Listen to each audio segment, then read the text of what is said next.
Bangladesh has created history, beating Australia for the first time ever in Test cricket. Bangladesh have won the first time they've beaten Australia and history has been created.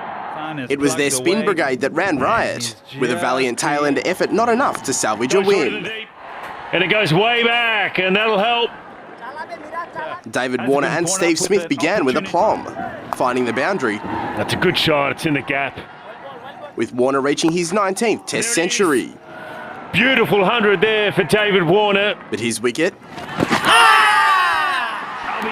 and gone. followed by Steve Smith's, created havoc. Oh, that's an appeal. I think it's gone. Peter Hanscom was caught.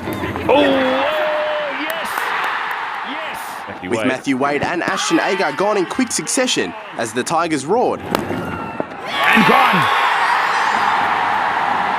Glenn Maxwell was bowled the first ball after lunch. First ball after lunch. Before Nathan Lyon and Pat Cummins lit the fire of a comeback.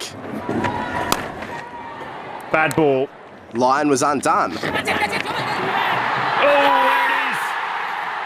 is. with Cummins throwing caution to the wind. He goes again. And successful as well from Pat Cummins. Hazelwood eventually the last to fall. Bangladesh home by 20 runs to end an unbelievable test in Dhaka.